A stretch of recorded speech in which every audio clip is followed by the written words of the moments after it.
agradecer la invitación a la asociación, a Nagusilán y a Iratxe en concreto. La verdad es que cuando me invitó tardé un poco en contestar al correo electrónico, porque a veces hay como distintas invitaciones, ¿no? Pero bueno, luego no podía dejar de aceptar, por una parte por la insistencia de Iratxe y un amigo que tiene Iratxe aquí en la clínica. Por otra parte, porque me dedico a esto, y hombre, es muy intenso todo lo que hemos vivido y lo que estamos viviendo en la pandemia y con la pospandemia, ¿no? Y porque creo en el voluntariado y porque creo en el poder del voluntariado y en los cuidados, como ahora hablaremos, ¿no? Y me parece que es una de las soluciones, ¿no? Por otra parte, yo efectivamente, yo vivo en Pamplona, estudié aquí medicina y aquí he desarrollado mi actividad profesional, pero bueno, tengo casa en San Sebastián y yo he crecido en San Sebastián y de alguna manera, pues esta invitación, yo decía, si a mí San Sebastián me lo ha dado todo, de alguna manera tengo que devolver por lo menos un poquito, ¿no? A la tierra donde he crecido. Y luego a la vez... bueno, se ha mencionado mi apellido, Aubá Guedea, que no es nada habitual, pero es menos habitual poner los dos apellidos. Mi segundo apellido, Guedea, es de mi madre, Cristina Guedea, que ha dedicado toda su vida en Osakidecha, hasta que falleció en 2020, poco después de empezar la pandemia, y sé que ella habría querido que yo aceptara esta invitación. Pues nada, entonces con esta presentación, voy a compartir pantalla y... ¿Se ve bien la pantalla? Perfectamente, Enrique. Vale, pues entonces empezamos. Creo que tenemos hasta, bueno, a ver, me ha dicho Iratxe que hasta las 5:30, pero eso es muchísimo tiempo, ¿eh?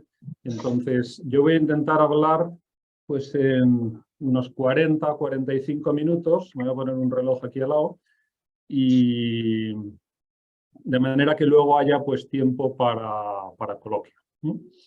Entonces, esto es más o menos el índice un poco desordenado de lo que quiero tratar. Vamos a hablar de la pandemia, vamos a hablar del desarrollo de la pandemia, de alguna manera de las olas de la pandemia, de alteraciones psicológicas, psicopatología y trastornos que hemos visto durante la pandemia, de grupos poblacionales de riesgo. Y eso es como una primera parte de la presentación. Y la segunda parte es hablar de la salud mental hoy, de la situación del sistema sanitario, de algunos temas que me parecen interesantes de prevención del suicidio, de algunas recomendaciones de organismos internacionales, algunos temas legislativos y de promoción de la salud. Entonces, a ver, son muchos temas, pero para marcar un poco el ritmo de la presentación, porque si uno habla de muchas cosas sin marcar el ritmo, pues se pierde y me pasa a mí mismo hablando, pues voy a dar 10 pasos. Entonces va a ser una presentación en 10 pasos. Vamos con el primero, en el que quiero describir de alguna manera qué es lo que vivimos cuando llegó la pandemia en marzo de 2020. Muchos conoceréis esta película, quizá yo la había visto antes porque me gusta bastante el cine, algunos probablemente la habéis visto después. Esta película es de 2011 y de alguna manera se predecía la crisis del coronavirus. Cuando en febrero se empezaba a decir, oye, que viene un virus y tal, yo la vi con unos amigos y todos nos parecía una barbaridad, diciendo, hombre, no, esto es imposible que llegue. Pues llegó esto, llegó lo que se describe en la pandemia, pues lo que se describe en la película, lo que luego hemos ido viviendo, ¿no? La pandemia comienzo en marzo de 2020, en abril de 2020, se comparó con el Blitz, con los bombardeos alemanes a los que fue sometida Inglaterra durante meses y meses, ¿no? Y entonces esto se comparó además en una publicación científica, el cómo bueno, hay muchos paralelismos, ¿no?, entre ese momento de la Segunda Guerra Mundial en Inglaterra y la pandemia, ¿no? O sea, no se creían que podía ser bombardeada Inglaterra y Londres, no se creían que eso podía durar tanto, o sea, digo, no. Bueno, y tantos paralelismos que puede haber.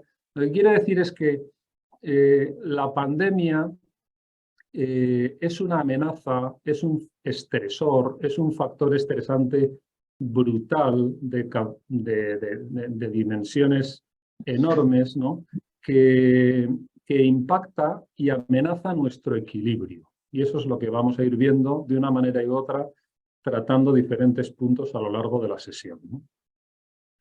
Esta gráfica es importante.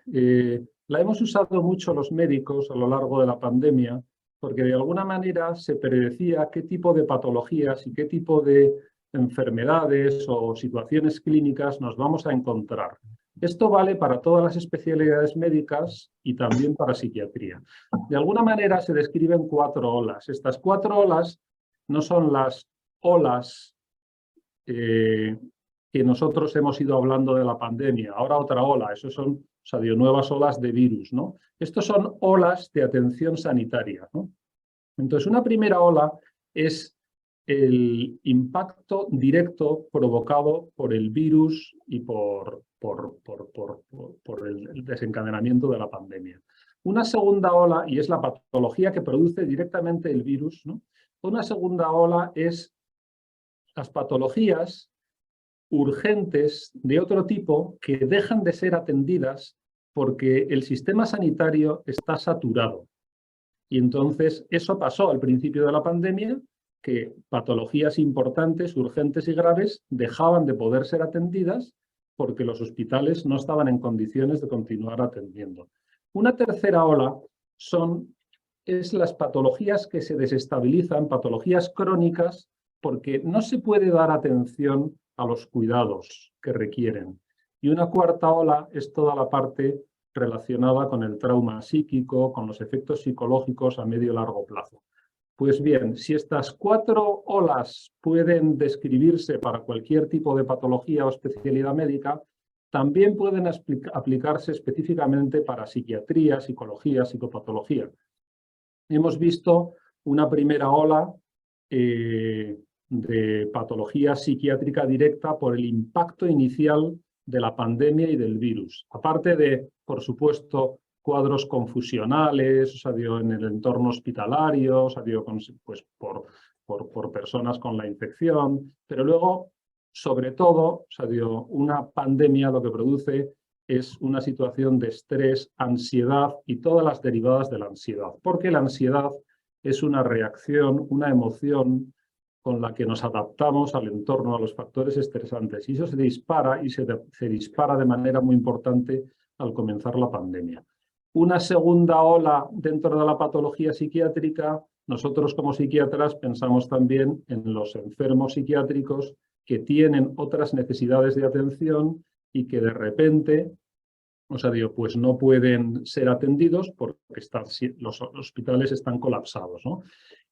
Una tercera ola son patologías psiquiátricas también crónicas, y hablamos de trastorno mental grave, que dejan de ser atendidos porque las situaciones, los contextos de rehabilitación, pues tienen que ser interrumpidos, ¿no? Y entonces pues empeoran patologías psiquiátricas. Y una cuarta ola, todo lo que estamos viendo ahora, el trauma psíquico en mayor o menor medida. O sea, el trauma ha sido para todos. Algunas personas sufren trastorno de estrés postraumático, pero otras personas sufrimos síntomas de ansiedad en mayor o menor medida con las secuelas. A ver, y la gran mayoría de personas no tienen psicopatología en este momento, pero a todos nos ha impactado.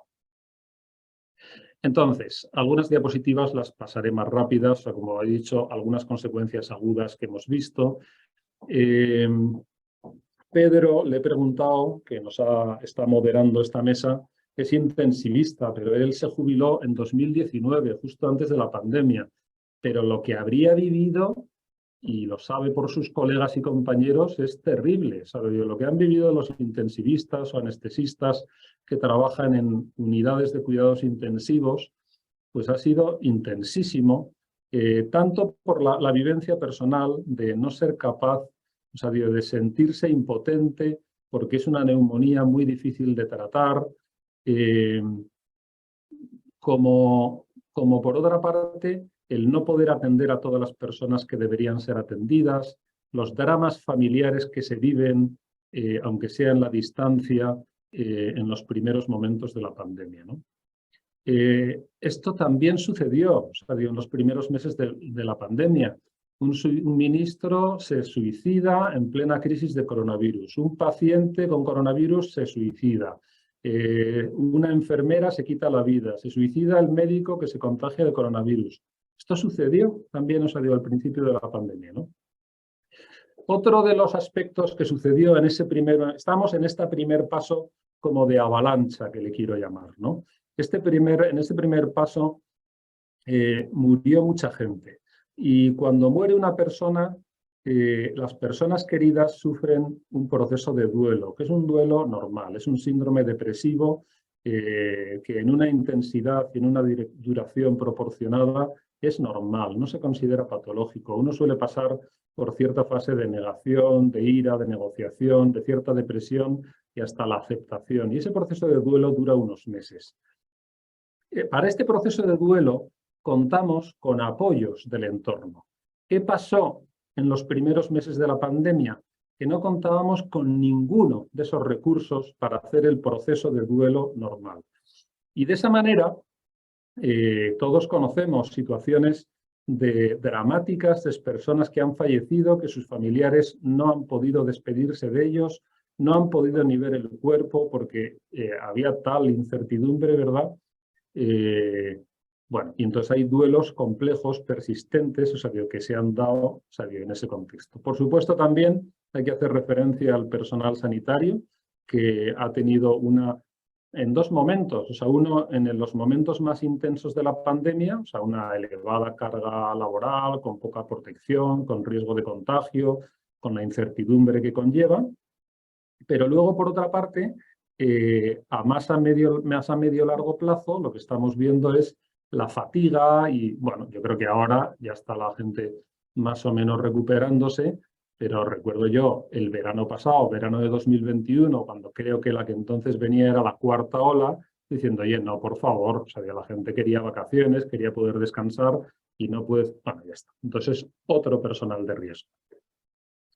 Entonces, sin duda alguna, ha habido diferentes grupos, como de más riesgo, personas previamente vulnerables, que son, por ejemplo, personas con patología psiquiátrica previa, o personas en una situación socioeconómica desfavorecida, o grupos sociales en una situación más precaria. Como ahora veremos, los adolescentes y personas de edad avanzada son dos grupos que también han sufrido de manera especial la pandemia, y por otra parte hay algunas profesiones con más carga de burnout, del síndrome de quemado, con atención personal directa, por supuesto los sanitarios, pero también los educadores, ¿no? Bueno, este era el primer paso. Entonces aquí respiramos un poco y entonces he descrito como una avalancha que todos podemos recordar de alguna manera, ¿no? Y todos podemos recordar, y algunos hemos vivido partecitas, yo he contado partecitas de esa avalancha que todos vivimos. El segundo paso, quiero describir algunas cosas que sucedieron con personas de edad avanzada, con pacientes mayores. Los pacientes mayores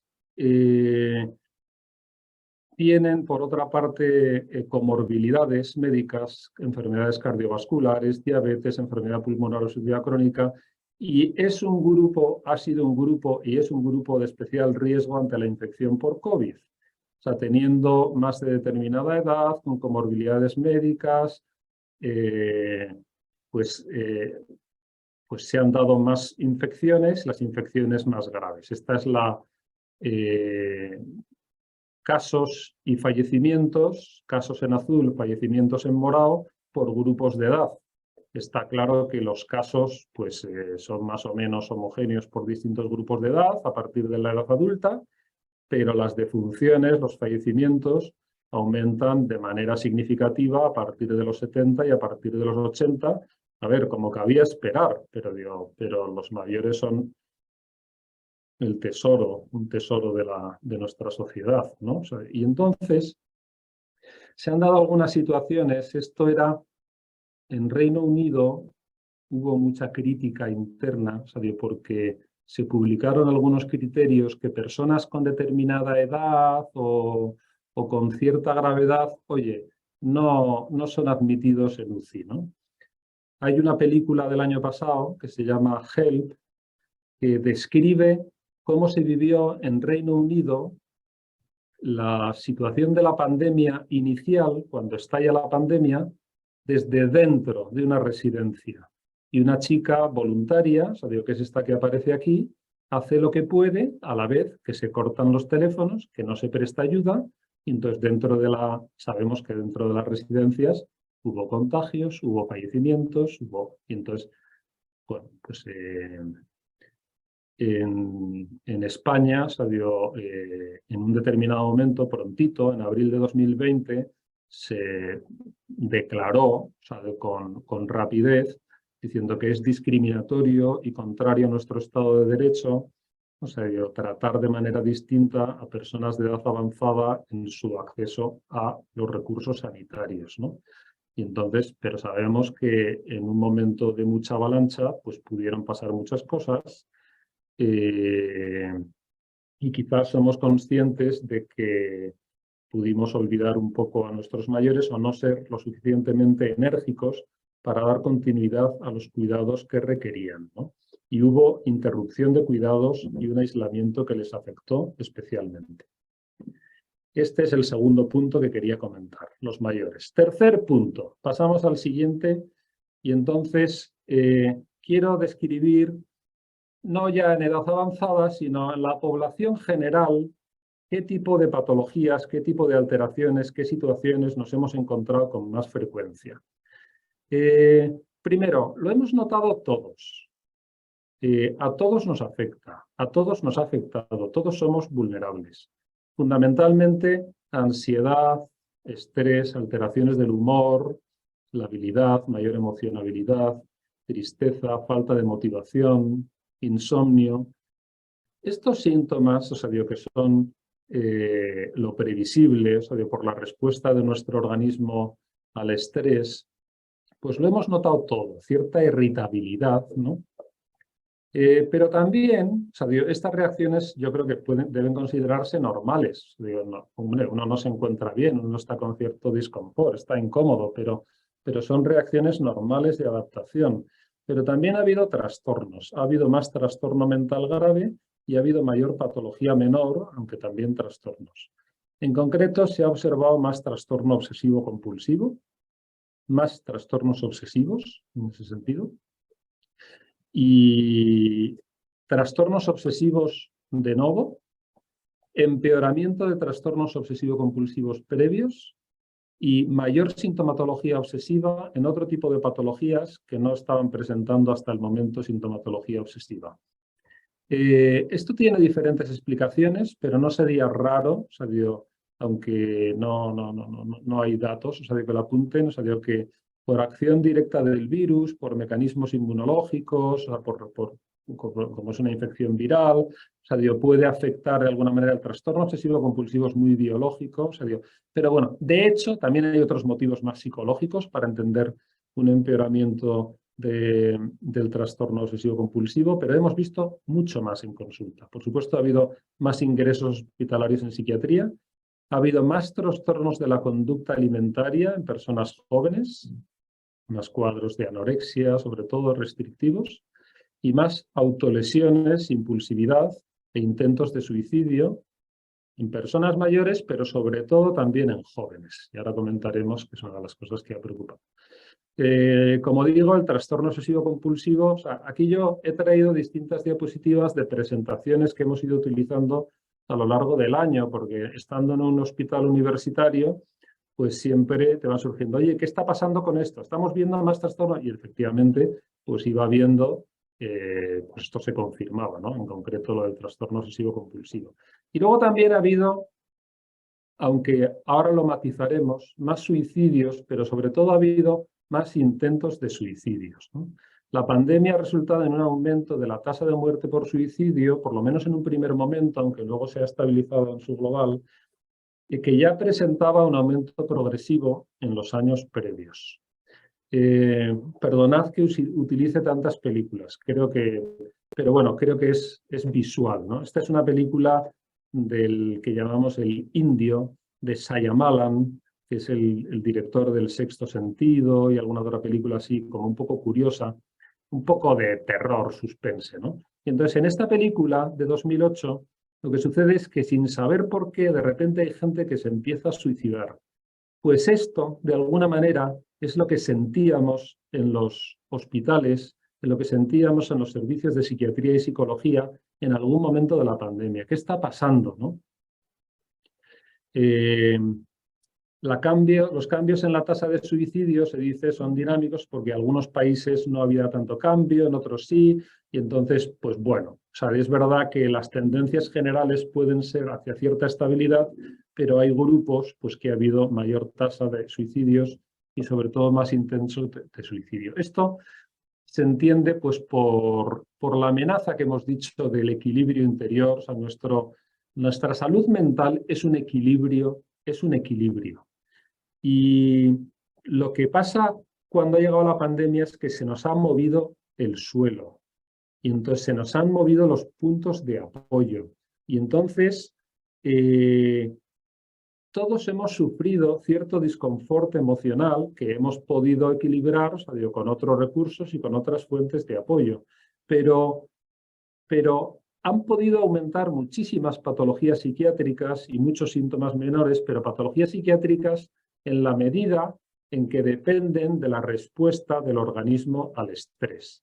También se ha hablado de que las mayores tasas de suicidio podían tener que ver con algunos mecanismos inmunológicos por la acción directa del virus, pero bueno, eso no se sabe. ¿Por qué es tan devastador, ¿no? O sea, digo, la pandemia desde un punto de vista psicopatológico? A veces se la ha definido como la tormenta perfecta. Una tormenta perfecta porque hay muertes, hay incertidumbre, perdemos, no tenemos control, está la situación económica, laboral y la perspectiva económica que... Entonces perdemos muchas cosas. Perdemos la vida, hay personas que han perdido la vida, perdemos personas cercanas, perdemos nuestro horizonte, o sea, una perspectiva de futuro, proyecto vital, perdemos nuestro estilo de vida. Y esto que parece lo más menor, en definitiva, y a medio largo plazo ahora, es lo que más nos ha afectado. O sea, la pandemia nos ha quitado los mecanismos con los que habitualmente mantenemos nuestro equilibrio, restauramos nuestro equilibrio. Bueno, esto era sobre la población adulta y la población general. Paso ahora a hablar de qué ha pasado con niños y adolescentes.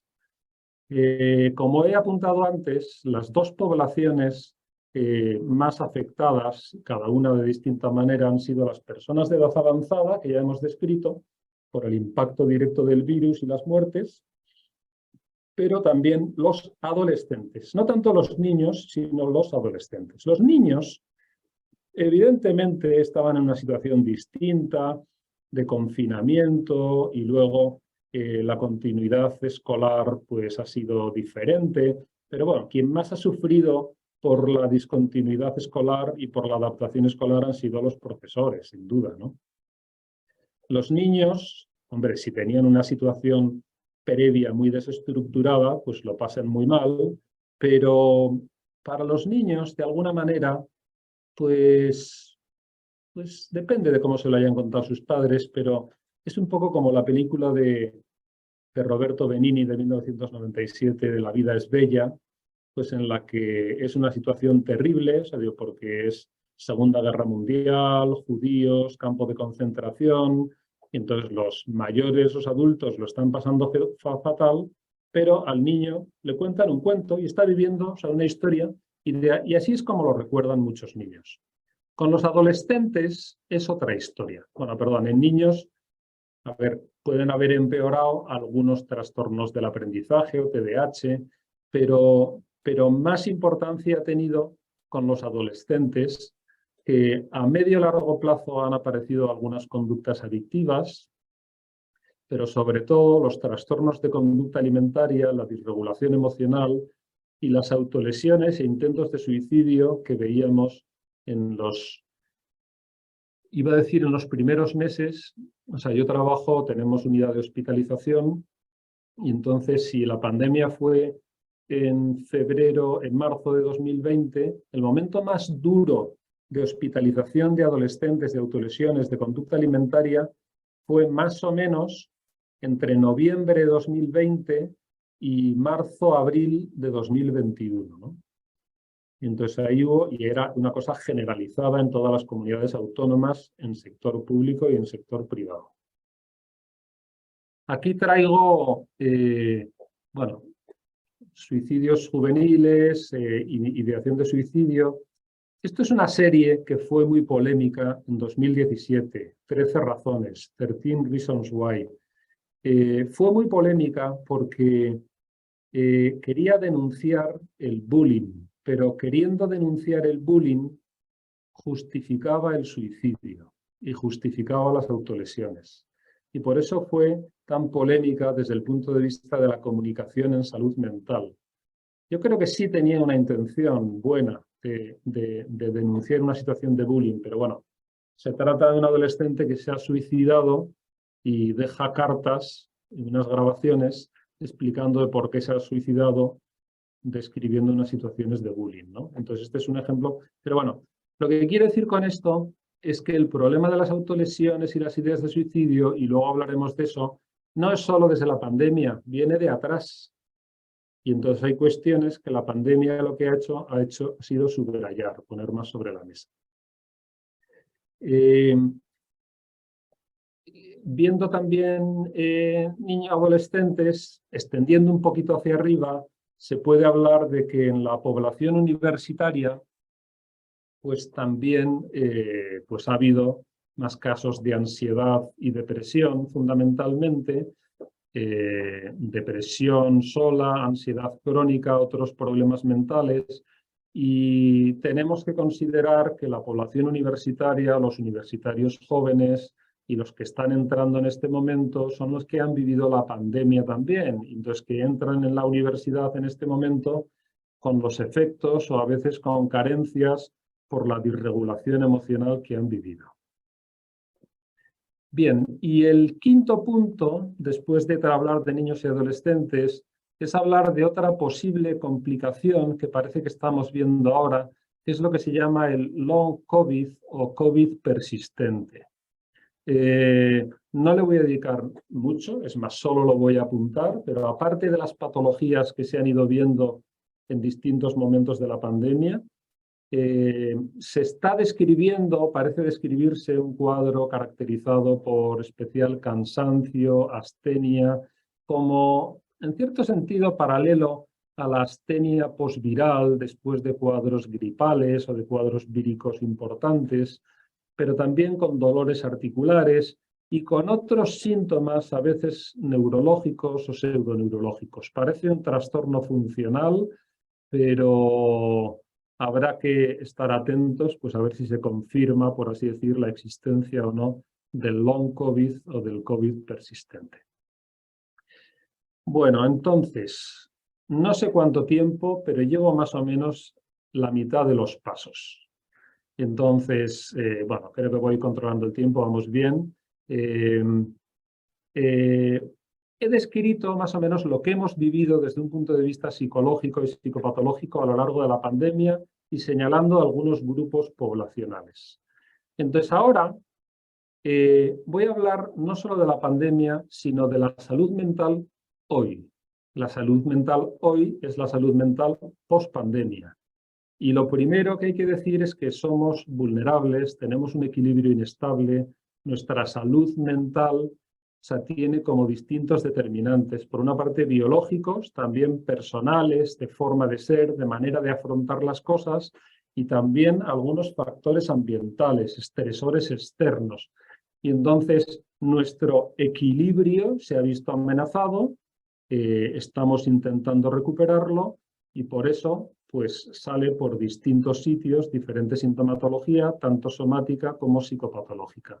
Sin duda alguna ha habido un aumento del malestar y un aumento de incidencia de trastornos en aquellos que están más influenciados por la respuesta al estrés. Lo que quería señalar es que los problemas de salud mental que vemos ahora no son sin más por la pandemia. Teníamos ya un problema antes, tenemos un problema ahora, no es por la pandemia y va a más. La psicopatología en jóvenes ya estaba anunciada antes también, que cada vez estaba siendo más desbordante y más alarmante. De hecho, se estaba pidiendo una especialidad de psiquiatría infanto-juvenil que ha sido aprobada, como luego comentaremos, a finales de 2021. ¿Y por qué tenemos más problemas de salud mental, no ahora post-COVID, que eso ya lo hemos explicado, sino en la última década o en las últimas décadas y de manera progresiva? Pues los factores son muchísimos. A ver, es difícil pensar que la desestructuración de la familia de las últimas décadas no tenga ninguna consecuencia. Los padres que se separan, las situaciones familiares diversas, pues lo harán lo mejor posible que puedan con los niños, pero los niños lo sufren, aunque sea de la mejor manera y con la mejor de las intenciones. Puede haber un estilo educativo con muy poquita tolerancia a la frustración, quizá hipercentrado en el niño, en que no sufra nada, y entonces eso también, pues eso, lo que decíamos, genera como menos tolerancia a la frustración. Y luego estamos en un contexto tecnológico en el que se están incrementando de manera muy significativa las adicciones mediadas por la tecnología. A este punto quiero dedicarle, aunque sea medio minuto. La tecnología, Internet, aunque empezara en el siglo pasado, realmente lo tenemos en el bolsillo a alta velocidad, con tarifas planas y universalizado desde mediados de la década de 2010, o sea, desde 2013, 2015. Y entonces esto es un cambio brutal para todos, para todas las edades, pero por supuestísimo para las personas como los adolescentes que están configurando su personalidad, sus mecanismos de autocontrol, de regulación, su identidad, ¿no? Entonces, sin duda alguna, el contexto tecnológico influye, bueno, esto se puede hablar mucho, pero me parece que es uno de los determinantes, también, entre otros, para que la salud mental en estos momentos de los jóvenes esté más amenazada y sea más frágil, ¿no? Junto con la situación de la salud mental, lo oímos una y otra vez de la saturación que tenemos del sistema sanitario. Me acuerdo ahora, por cierto, que me hizo gracia un día el oír hablar, mientras estábamos oyendo hablar de la saturación del sistema sanitario, leí una noticia de la saturación hotelera de las islas, de Palma de Mallorca y Menorca, ¿no? Que dices, bueno, son todos saturaciones de sistemas, pero con distintas consecuencias. Pero bueno, el sistema sanitario, sin duda alguna, está saturado. Esto es una noticia entre tantísimas, que he cogido así para preparar la presentación. Expertos en salud alertan de que el sistema sanitario se puede saturar este verano y que ya está sobrecargado en cierto sentido. Bueno, yo trabajo en el sistema sanitario, es verdad que trabajo en el sector privado, pero ahora comentaremos, pero estas son las listas de espera en sanidad desde 2006 hasta 2021. Cómo se han ido incrementando el número de personas en lista de esperas, estas en concreto para cirugía. Este es el tiempo de demora para ser operado cuando uno tiene que ser operado en el sistema público. Pues pasando de unos 50 días de media a unos 120 días de media, y varía por comunidades autónomas. Pues ya está. O sea, digo, algunas comunidades están peor, pero bueno, ninguna tiene unos datos que sean como razonables. En el sistema, en la sanidad privada, o sea, digo, que tiene que trabajar de la mano y trabaja de la mano con la sanidad pública, también está saturada. Y entonces dice, el riesgo que tiene ahora es morir de éxito, pero morir de éxito no es tener éxito, es morir. O sea, digo, porque aumentan las aseguradoras, aumentan y no se llega a dar. Entonces también aumentan, y lo digo con conocimiento cercano, aumentan las listas de espera también en la sanidad privada y no se puede dar el servicio que no quiere nadie dar, ni la sanidad pública ni la sanidad privada, pero el sistema está saturado. Pasamos a otro punto en el que quiero hablar de algunas recomendaciones que han hecho organismos internacionales en estos años y a lo largo de la pandemia y sobre todo este año, pues para tener en cuenta la salud mental tras la situación de COVID, ¿no? La Organización Mundial de la Salud, esto es de marzo, y entonces habla de que los problemas mentales han aumentado, a la vez que todo esto que estoy hablando, a ver, son publicaciones no concluyentes porque son con poco tiempo, con metodologías a veces cuestionables, son impresiones que todos tenemos y son experiencias personales que tenemos los médicos en el sistema de salud.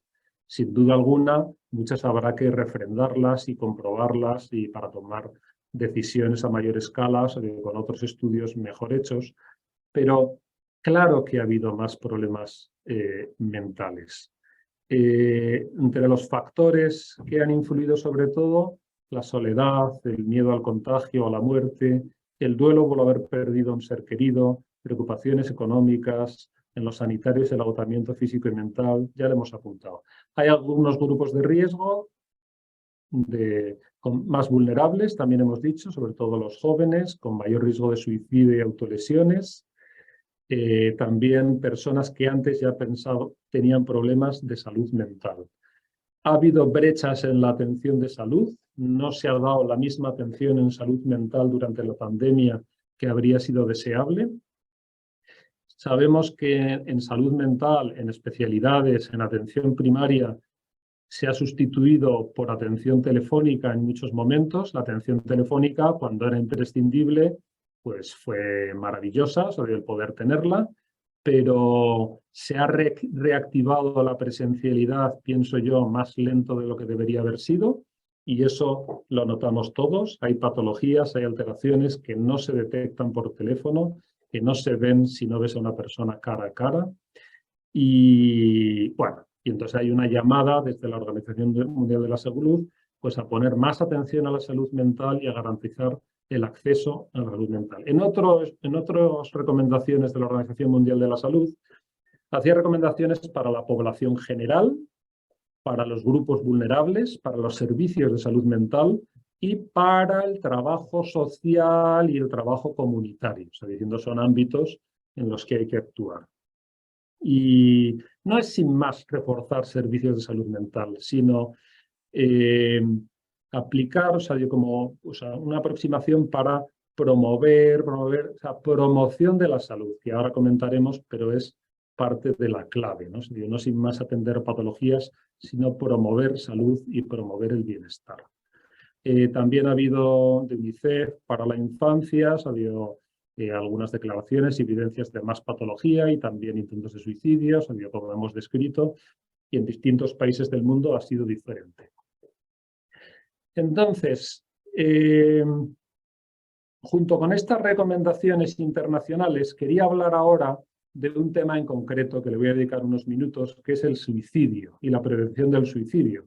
Porque hemos hablado de las autolesiones, hemos hablado del suicidio, hemos hablado, y creo que es un tema como para considerarlo per se. Esto es una entrevista a un psiquiatra del Clínico de San Carlos de Madrid, José Luis Carrasco, del 1 de noviembre, de hace unas semanas. Perdón, de hace 7 días. Y dice, el número de suicidios en España es aterrador y no sabemos cómo pararlo.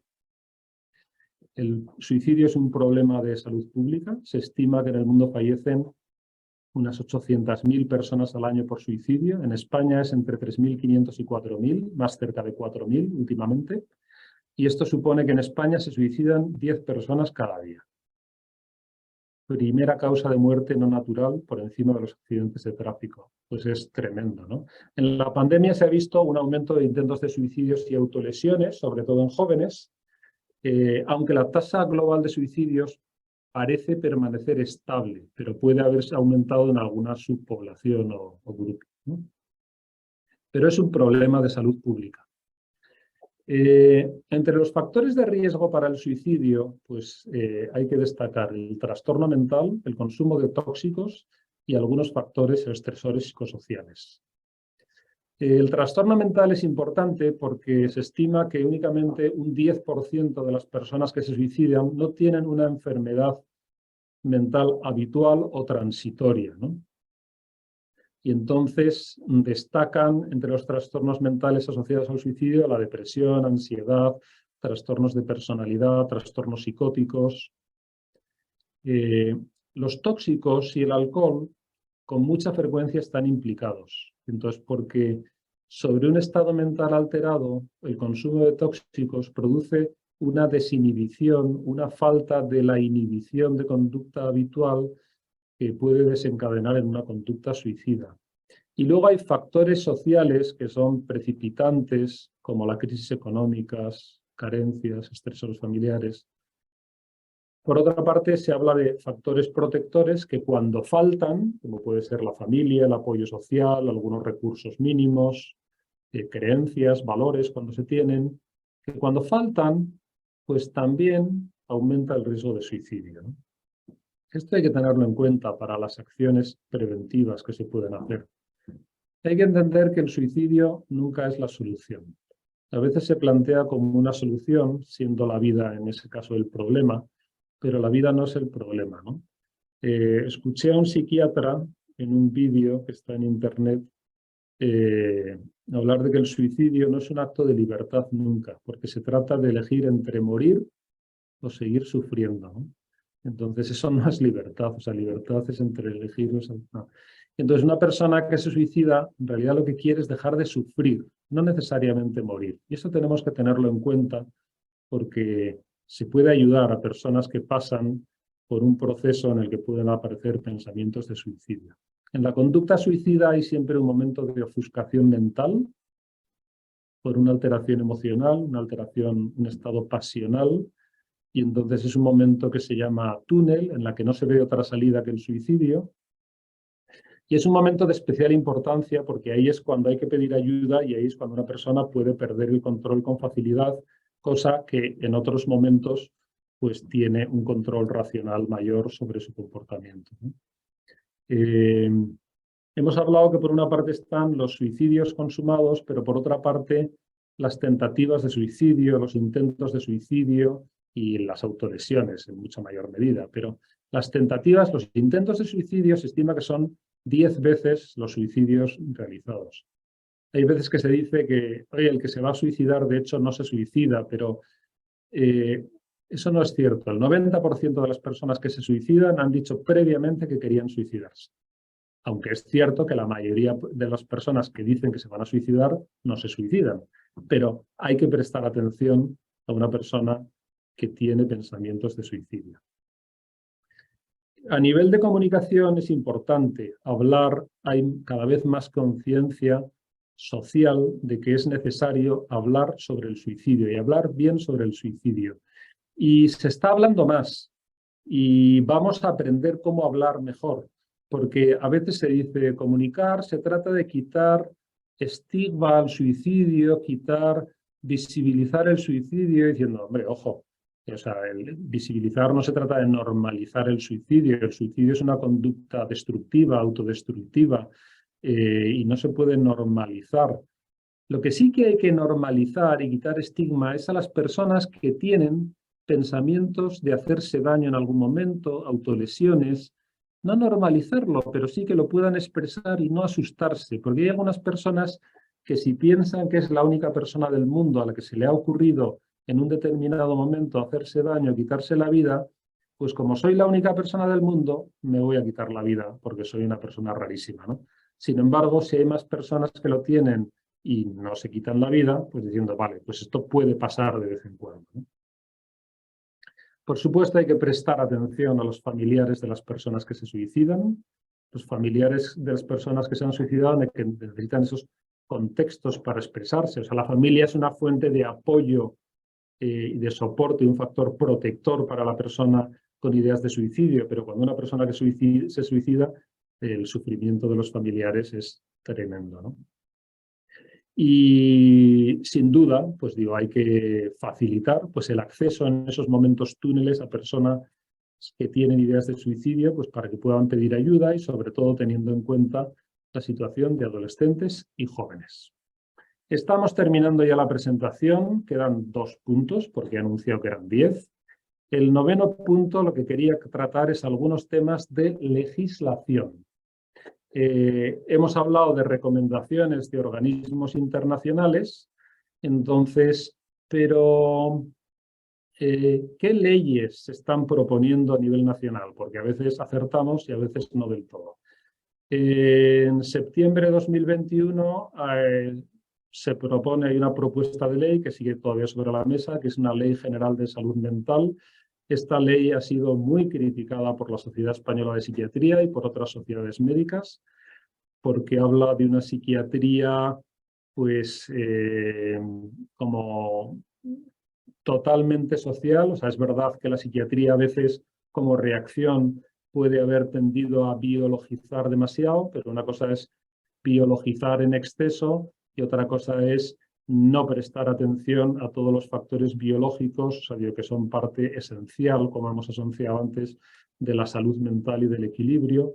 Bueno, esta ley está siendo muy criticada, los socios de gobierno se están peleando, o sea, digo, por esta ley, y lo que ha salido es una estrategia de salud mental que no está mal, o sea, digo, porque es una declaración de intenciones en la que se habla de, sobre todo, salud mental infanto-juvenil y también la conducta suicida como un problema de salud pública, bueno, aparte de otras líneas de trabajo, ¿no? Pero digo, están estos apuntados. En agosto de 2021 se aprueba la especialidad de psiquiatría infantil y del adolescente en España. Hasta ahora los psiquiatras que atienden a niños y adolescentes son psiquiatras de adultos que se han subespecializado por su cuenta, pero no hay una formación reglada que ahora se ha aprobado y empiezan a formarse el año que viene las primeras personas. Ahora se están convalidando. Bueno, sin duda es un paso, aunque como ya también hemos dicho, no hay que pedirle al sistema sanitario que dé lo que no puede dar ni que solucione todo cuando hay otros agentes sociales que tienen que estar implicados. Este es otro ejemplo de legislación no muy afortunado desde el punto de vista de la salud mental. Estas son declaraciones de Celso Arango, psiquiatra, responsable de psiquiatría infanto-juvenil del Gregorio Marañón, unas declaraciones ante la actual propuesta de ley trans. Es una locura, viene a decir, va a hacer daño a mucha gente. Muchos jóvenes que tienen trastornos psiquiátricos creen que los van a arreglar convirtiéndose en trans cuando no lo son. La ley trans no puede plantearse así.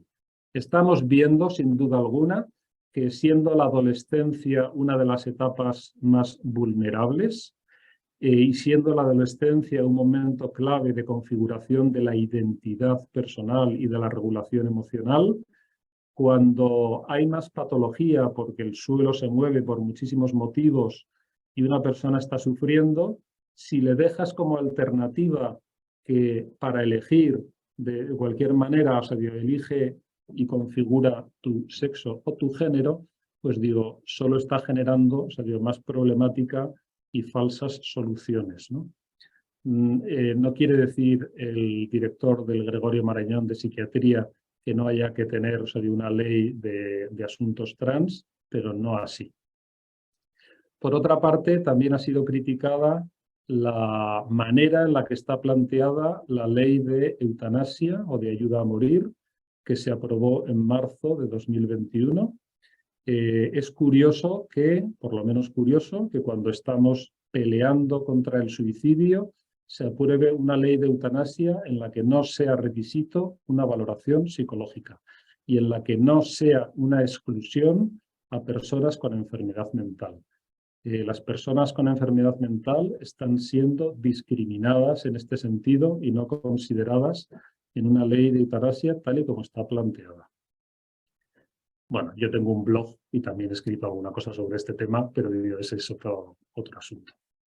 Por último, yo quería apuntar que, aparte de las recomendaciones de organismos internacionales, aparte de lo que se puede hacer a un nivel de legislación, este es un artículo de hace unas semanas en el Diario de Navarra de una profesora de enfermería de la facultad de mi universidad, pues en el que hablaba de cómo generar salud mental.